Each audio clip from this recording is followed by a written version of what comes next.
What's up, everybody? Welcome back to my channel. Hoping everything is going well. Feel free to like videos, leave comments, check out the community tab. I'm also on Twitter, post.news, and pretty much all over the internet.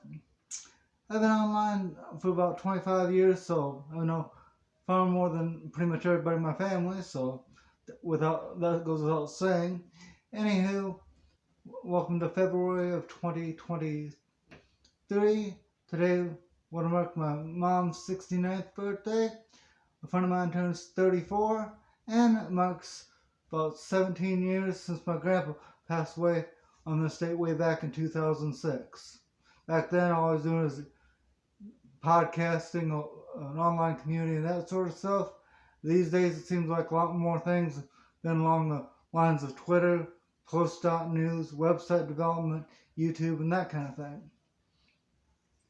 After living in Coralville the last couple of years, met a few people, and from the Quad Cities to the other day I went out for lunch and I seen somebody all the way from New Orleans, Louisiana. So it's kind of cool getting out there, meeting a few people, doing the do.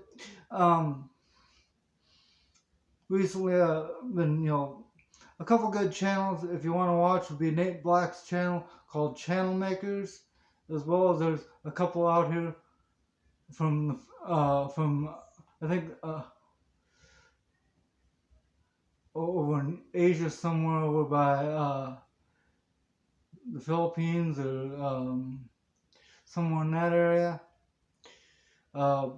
Nick and Dee Nimmin, they have a couple of channels helping people out, do a few, learn the ins and outs of YouTube. There's also a guy, I think he's originally from the UK, by the name of Rob Wilson, runs a channel called vidIQ. They got like a thing where they can help people just start on YouTube.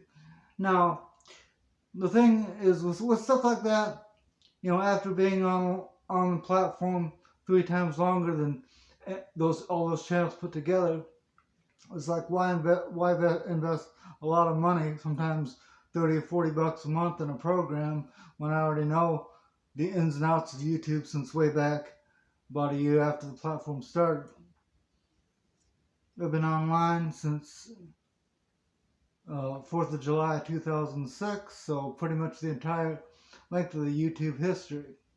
I think for the most part, I've seen, a few years ago, 5, 6 years ago, there were like collab channels, people in their high school years learning how to put videos together and edit them and this kind of thing. But it seems like that entire, group of people kind of lost interest, after all the stories you hear about people getting cyberbullied and all that BS and all the school shootings and whatnot. I mean, it kind of sucks because they were learning a lot of good skills, in terms of creating content and discussing things and hanging out and whatever. And it's kind of strange how a lot of those people, almost lost interest. Just kind of like a lot of the people from 20 years ago that, used to create blogs and websites and fan pages and personal pages and whatnot. And in the last probably 15 years, probably about 75% of that has kind of been,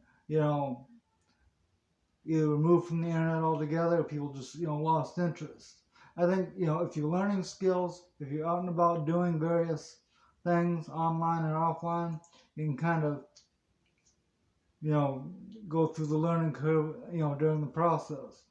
And speaking of Nick Nimmin, he does Friday and Saturday live stream. On Friday, he usually goes through like, the latest in any YouTube updates, and on Saturdays he goes through and, just, talks about just general YouTube best practices, ideas for channels and so on.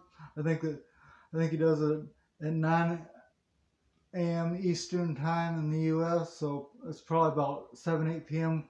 over there in Thailand where he's from, so it kind of is what it is. And like, I think a lot of these people, whether you're in Australia, India, Canada, Europe, wherever, you're watching videos from, I think it's more important to create content and participate in whatever system instead of being scared to use the internet. Like I said, I've had I was, reminiscing, one of my friends that I've known since back in the day about online idiots used to be online thinking that posting like 600 copies of the same spam was original. And we were talking about how these days they'd be blocked from half social media, like in the first maybe 2 weeks of, using it just because they're idiots. And it's kind of sad that people like that even wasted their time online.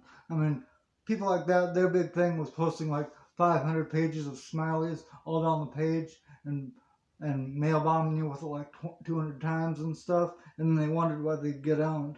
You know, I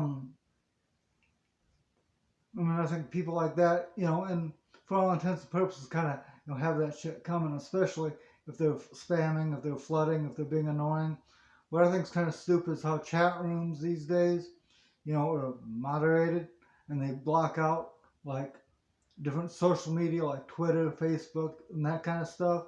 I mean, you'd think, why not put, post your socials if you're meeting people actually conversing. I remember back in the day, they had like Chat House, Chat One, and a lot of these other places back in the day. Back even when Yahoo had chat rooms, and back then you could only have like 25 people in a chat. Nowadays, a lot of PHP-based chats can hold like 400 or 500 people.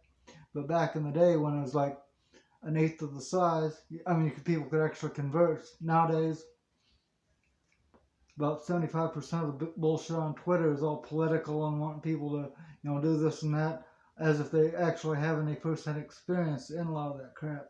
You know, I think, for what it's worth, a lot of people need to just pick their battles and bow down. Take care, everybody. We'll see you next time.